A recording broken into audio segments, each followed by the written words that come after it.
Good evening. It's great to be here addressing some of the sharpest brains in the country today, to be interacting with some of the sharpest brains in the country, arguably in the world.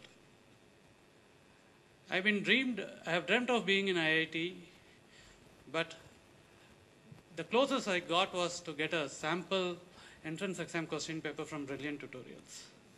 Once I went through that question paper, I knew that I wouldn't make it. So I dropped my ideas then and there, got into PhD Tech. One good thing about PhD Tech is a very entrepreneurial climate in PhD Tech. A lot of people, if you go to Coimbatore is a city of entrepreneurs. And probably 20-30% of them are out of PhD Tech, alumni of PhD Tech. And that's the place where I think it sold a lot of ideas. But if I just go back a little bit, I think my first business plan was how to form a cricket club in my 7th standard. So we lost a ball one day and we didn't know what to do for the next day of play. Then I decided, why not all of us put 10 paise each? That night, I was just wondering, if all of us can put 10 paise each and buy a ball, we could all play cricket the next day. But then the dream expanded a little bit. Why 10 paise? If we put 1 rupee each, we could probably buy bat, we could buy gloves, we could buy pads. We can form a proper cricket club. So we named it Rainbow Cricket Club. There were almost 12 of us there. I didn't know what it was, but I believe that was my first business plan. That night I couldn't sleep. That was the first of the nights that I didn't sleep. The next day morning when my mother came to wake me up, I realized that I have not slept for the whole night. In my mind, I was just turning around this idea. I don't know how many of you have heard Abdul Kalam say this. You have to dream big. These dreams are not those dreams that come in your sleep. These are the dreams that keep you awake, night after night, till you achieve them. I have felt this personally a lot of times when in my college, during my third year, I had a couple of my computer science, I am a mechanical engineer by the way, computer science friends, and I told them, there was a PC called ET&T PC at that time, 15,000 rupees. So I said, let's all pull up some money, buy one PC, you guys do the programming, I will sell it for you. Wisely, none of them signed up with me. I did try to get that PC on loan, no one gave me the PC, and I couldn't sell anything. But I kept trying. I was interested in computer science when I finished my 10th standard in 1985, did a course on BASIC and COBOL. During my engineering, that was the highest that I have scored was always on computer science. And after I finished college, I got a job in Bosch, Bangalore. They gave me a 3-week training on DBase and Fox Pro Clipper. I don't know how many of you have even heard those packages. I thought this 3-week training is good enough to start a software firm. So with that 3-week training, a little bit of Fortran that I knew from college, I quit my job, started a company called Abacus Systems back in my hometown, Namakkal. And also after 2 years, I said, okay, I have done a lot in software, let me start an engineering enterprises company. So started a small fabrication company, Athiappan Enterprises. 2 years after that, I said, okay, why don't we start a garment company? So this all happened between 93 and 98, and 98 I closed down everything. So I'll come back to reasons what happened. And 98, in the midst, 96 I got married. My daughter was born in 97. That's the time when I got jittery. Would I be able to support my family with the way I was doing business? I had around 10 lakhs of loan, which was huge to me at that time. So 98, I decided to close down my business, came to Chennai, did a night shift job for almost a year, Then got into HCL. Was with HCL for a year, went to the US, got employed by Covansys, which later got acquired by CSE. Was with them for almost 12 years, 3 years in the US. Within 3 years in the US, I was able to save enough money to pay off my loans. Came back here in 2003. Was itching to do something on my own, but still lacked the confidence for quite some time. But by 2007, we decided we have to do something, myself and one of my friends, couple of my friends. We started ticketghost.com in 2007. So how we started ticketghost.com is an interesting story. I think it's kind of the same story which most of the bus ticket aggregation portal founders have said. My friend Karthikeyan Ishwaramurthy is also a co-founder, and he's the president of ticketghost.com today. So he's an acquaintance of mine when I was in the US. So he had come here to Sivagiri in Erode. Sivagiri is a small village near Erode. So he wanted to come and meet me in Chennai. He wanted to buy a bus ticket. So to buy a bus ticket, he had to travel 30 kilometers to Erode, and then had to hop from one shop to another. It took him almost 2 hours in Erode to land upon one bus ticket. Because that was a Friday evening, he didn't get a bus ticket. And just before he boarded the bus, he called me up and said, Arun, if only there is something like Expedia.com to buy a bus ticket. Expedia.com was the biggest airline ticketing portal. I believe it is still the biggest airline ticketing portal in the US. It was just out of frustration. Okay? He said, if only there is something, I need not have spent one whole day. I have hardly 4 weeks of leave, and I spent one whole day hunting for a bus ticket. How stupid is that? He got into the bus and went to sleep. I couldn't sleep that night. I was just thinking, why not? Why can't we make something like Expedia.com for bus tickets? It was way back in 2007. I didn't realize that there are already people who have already done this in this space. None of them were popular. And I believe we were the first ones who were doing this.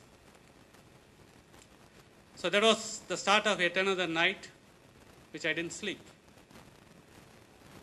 I just kept scribbling, okay, if we do this, this is how, if we get 10 rupees per ticket, this is how it will happen, and all that. Next day morning, 6 o'clock, I ring up someone at Namakkal, my hometown, a bus operator, and ask him how this works. And he asked, why are you calling me at this time? I told him that I need this answer, I cannot go to sleep without this.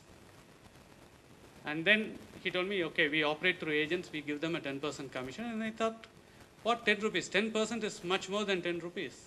We will make a killing out of it. That's what I thought at that point of time. Karthi landed up, and I told Karthi, this is the business we are going to do.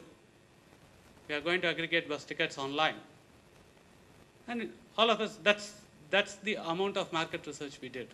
One call to one operator. Okay? So with that, we decided, yes, we will do a business in online bus ticket aggregation.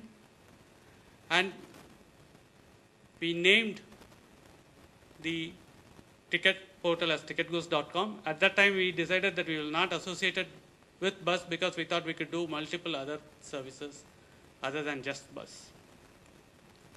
I'll probably come back to each one of these decisions and tell you how foolish, how stupid most of them were, and why we failed at multiple points. And after that, we hired our first employee the next day. We got Karthi's classmate Vasu Ramasamy, who was also running a small chain of computer institutes based out of Erode. We got him to become full-time. Karthi went back to US. I went back to CSE to work. Vasu was running ticketghost.com. It took us almost 2 months before the first ticket was sold to someone who did not know us. So till then, we'll probably ask all our friends, book ticket. And we could count, okay, this is from Arun's friend, this is from Vasu's friend, this is from Karthi's friend. After 2 months, we couldn't count that person. Who's this guy? We don't know this guy. That was an eureka moment for us. Hey, after 2 months, someone has booked a ticket, someone whom we don't know booked a ticket for us. Okay?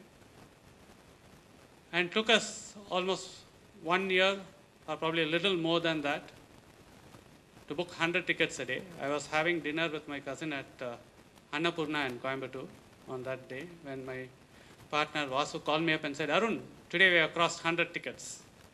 I was so happy that I ordered a sweet for everyone on the restaurant that day. Today we do around 3,500 tickets a day. We are the second largest portal, but way beyond. I don't think the claps are due yet. Way beyond the market leader. We're close to 8 times bigger than us today. And the struggles that we have had in this journey of building a bus ticket portal. So when we started in 2007, there was very few operators who were online. I could probably KPN was there. That's the only portal that I could think of when it was online. So how do you get bus tickets to the portal? We get 3 tickets, 4 tickets a bus as quota. People come to our site, see there are only 3 tickets. Why would they book with you? They think they have probably got the last 3 seats on the bus, and which was mostly the case. Because bus operators didn't believe us. They gave us the last 2 seats, last 3 seats mostly. Then we hit upon this brilliant idea that we will build a platform for the bus operators. We will give it for free, right? So we can get a hook into all those inventories and we can show everything real time. We built it, we gave it for free, no one took it. For almost a year, we were able to convince 4 operators to come on board. I was really, really frustrated. It was a great platform which we built. It had everything the bus operator would want to manage his ticketing business. He could have prepaid agents, postpaid agents, agents who would be offline, who would be online. He could allocate quota. He could do everything that he wants with this inventory. And we are offering it for free. Then out of frustration, I said, let's go and charge these guys. At least from these 4 operators, let's make some money. We started charging, 2 out of the 4 operators dropped. But slowly, after we started charging, 1 year we were able to sell to 4 operators. After we started charging, 1 year from then on, we were able to sell to 40 operators. That's a huge lesson for me. So when I gave it for free, the value of it was not realized. People did not trust us. They were saying, okay, you guys might have run away. And I have no hold on you, right? If I am not paying, what hold do I have on you? If I come and ask you, okay, this is not working, you will say, okay, you are not paying. Why should it work? So when we started charging, we really got a lot of operators who started signing up for us. The other thing, what other speakers have mentioned about cash. The first round of my entrepreneurship, when we did all these 3 things, one thing that was very easy to come by is cash. Because I had good connections in my native place. All I needed to do was to call up a financier. He would come, sit in my table, get a few signatures, hand me over 10 lakhs or 5 lakhs or whatever I wanted, and go off. It seemed very easy, and in my mind, okay, this 5 lakhs will become 25 lakhs tomorrow, day after. I can easily pay these guys and pocket the rest 20 lakhs. But it never worked that way. The 5 lakhs always became minus 10 lakhs. So that eye for cash is not there for many of us engineers. And I think that is something that's not being taught in engineering schools. If you really want to build successful entrepreneurs, engineering schools will have to start teaching people how to manage cash. If they don't start doing that, you can see a lot of first-time failed entrepreneurs who learn from their failures and then come back and do it right the next time. The other thing that I did wrong when I was doing my first stint at entrepreneurship is, see, when you are young, you think anything under the sun is possible. Whatever the world throws at you, you can take it. All the other guys, all the other business folks who are doing it are stupid. They don't know anything about how to run a business. Especially when you are a greenhorn, when you come out of college. I have this pride in me that I am from PSG Tech, right? PSG Tech, though not a big brand like IIT, it is a great brand. And I had other fellows who did not know how to sign. And I thought they did not know anything about running their business. But those guys who did not know how to sign knew how to manage their cash. They knew where their money will come from, on what they will have to spend, how many coffees they can take a day, how many teas they can order a day, what kind of salary they can give to their employees, and still make money. I am the benevolent guy. So everyone who asks for a ragi malt or a bonvita, give them. Right? If an employee comes and asks for you an advance of 5,000 saying that his mother is hospitalized, give him 10,000 so that he won't have to come to you back again. But those guys who did not know how to sign, the employee will not even go and ask him because they know that they won't get it. They know they will have to earn. I had worked with a person who built this mosquito net industry in Karur. I don't know how many of you know Karur is the largest producer of mosquito nets in India. This guy is a 10th fail, dropped out of school, got a couple of mosquito netting looms, old looms that were imported somewhere in 1940s, got them somewhere from a scrap shop in Ludhiana, brought them to Karur, just took a casting of that, replicated it, worked with the local lathe shops, not engineers, mind you, worked with the local lathe shops, built 100 such machines, and built that industry in Karur. Today, each and every street in Karur has got 5 of that kind of machines running. Okay, he was not from IIT or he was not from PSG Tech. But a lot of people like me who claim to have pretty good degrees, pretty good pedigree, we fail because we fail to see what is obvious. We think we know it all. So that is the first failure for an entrepreneur. So beware of that. If you are always on the lookout, if you acknowledge that I don't know it all, I cannot do everything at a time. I cannot run an engineering enterprises company, a software company, and a garment company with only me being the sole management layer. If you are able to recognize that pitfall, a lot of us would survive your first stints as an entrepreneur. The other thing is location is again very important. Running a software development company in Namakkal had its own challenges. In 1992-93, when people had not seen computers, I had a 486 machine which I got out of my father's PF. Okay, my father was a divisional engineer in highways. He passed away when I finished my +2. My mother had wisely put everything in a bank deposit. And once I left college, I said, okay, take all that money, buy a computer. It cost me 1 lakh rupees to buy a 486 machine with a printer and load the latest DOS on it. Load pirated Fox Pro. In those days in Brigade Road in Bangalore, you go there and tell them what software you want, they will give it to you. Per CD it would cost you. If Fox Pro had, it was not CD, it was floppy disks. So if Fox Pro had 12 floppy disks, 1 floppy disk will cost you 40 rupees, so 12 into 40 is the cost of the software. So we got all that done. But the choice of location is very important for a business.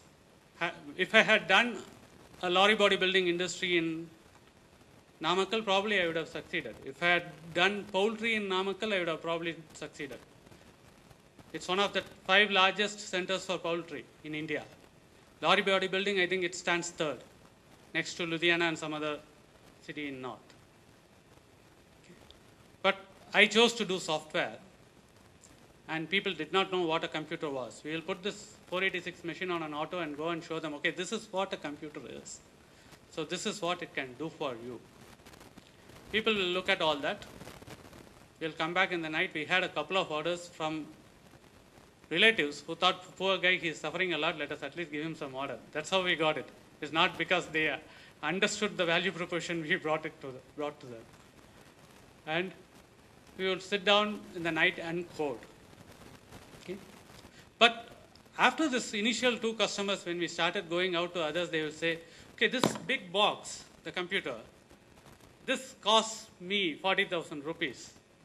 You are bringing a small disk, and you are saying that will cost you 10,000 rupees. What is the logic in that? I'll buy this big box, give this for me free. Okay? This is what people thought. They didn't know what a software is. So what we started to do is we started to bundle this price along with the computer. Most of the times I will get a call saying that the computer is not working. We will go there, we will find that the power switch is not on or the cable is not connected. We will open the box, we will brush everything, put it on again, put on the power switch and charge 150 rupees. Because if I just put the 150 rupees, it is like which screw to turn, right? People will not agree to say, okay, I knew how to put on the power switch. So the choice of location is very important when you do a business. So you will have to make sure, okay, this is the place where if I had done the same software consultancy probably in Chennai, I might have succeeded. But given my propensity for spending, I don't know whether I would have succeeded, but I'm saying I might have succeeded. Okay? And the focus on one thing that you want to do is also very important. That's my second failing in my first round of entrepreneurship. Okay, there was someone who said, okay, there's a building free. Can you use it? I thought, what shall I use it for? And then I started an engineering enterprises company. Someone told me there are 35 machines, this government unit, there are 35 machines. They don't have enough working capital, otherwise they have got excellent orders. I didn't have a single pie with me when I took over that garment factory. Not even a single pie. I went to my cousin, borrowed some money, got to the banker, showed my engineering enterprises operation, got some working capital, pushed that working capital as capital to this firm. I didn't know anything about how to stitch a shirt. Bought over this garment manufacturing. Yes, they had 40 plus clients. But after a month, I came to know none of them paid. All the shirts that I supplied were sold, but I did not get my money back. So if I had focused on one thing, say I had focused only on the software, and even in software, what I did was we did an excellent system for a spinning mill. It would count the number of stoppages, it would tell you, okay, per spindle, this was the wastage. But after doing it for the spinning mill, I was bored.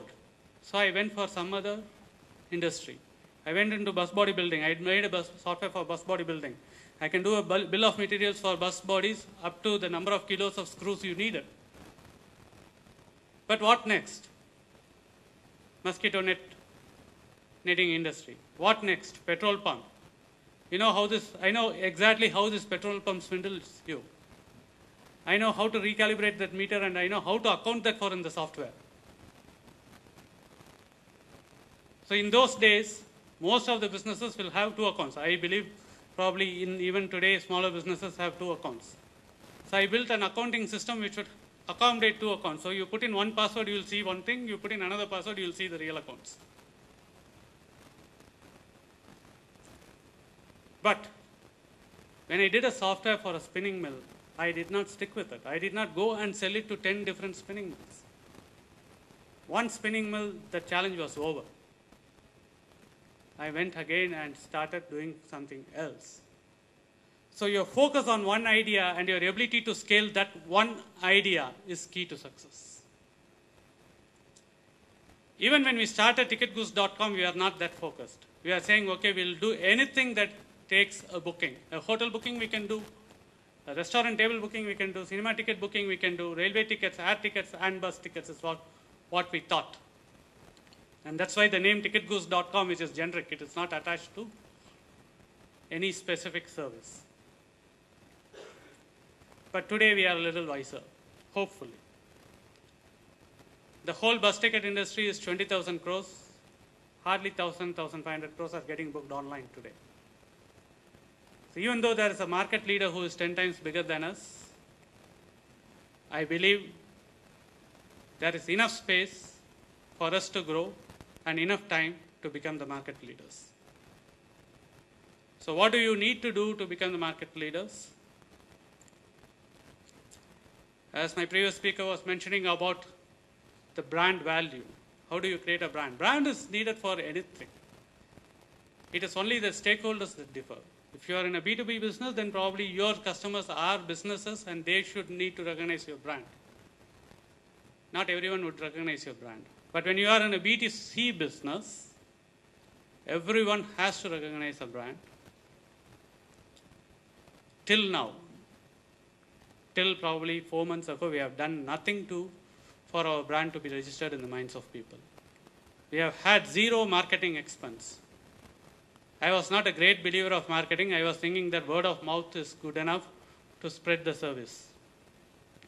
But now I understand it is not. How many of you know ticketgoose.com here?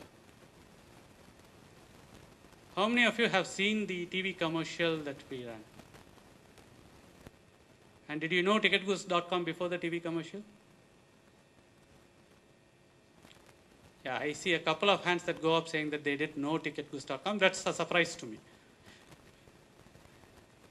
Because I used to go address a lot of colleges, and before that, if I go and ask a crowd of, say, 1,000 people, hardly 10, 15 would raise their hands to say ticketgoose, they knew ticketgoose.com. After the TV commercial, hardly 10, 15 don't raise their hands. I was very much against this idea of going to TV for putting our brand on the TV. But my mentor, he forced me to do this once we got the second round of funding. He said, it is time that you start putting money on your brand and make people know what your brand is. So we have got this awareness now. People know that there's something called ticketgoose.com where you could go and book tickets online. But is that enough? Definitely not. You know, okay, ticketgoose.com is there, but why should you book tickets on ticketgoose.com when there are multiple other brands that are available? When there's a gorilla sitting there, ruling the market. So we will have to strive to give the better value propositions to our customers. So that's what we are working on. Our mobile app today is vastly differentiated from my competitors' mobile app. We have got a little small features which will let you do things in ease, like storing up your favorites and being able to book on a single click. Like being able to track buses which have GPS. So what happens to buses that don't have GPS? Hardly 15, 20 buses have GPS today. So we are working on putting GPS on buses. So that's how we have grown to this stage. So from here, it is two things that I think will drive our market. We have got all the basics right. We think how we create the brand awareness, and from then on, how do we create enough value proposition for people to stick to our brand is what is going to determine our success. So thank you for the opportunity to be here. And I hope I have given you some things that I have learned the hard way. And still a few things can be learned only the hard way. And I'm sure that most of you would still make the same mistakes. Happy entrepreneurship. Thank you.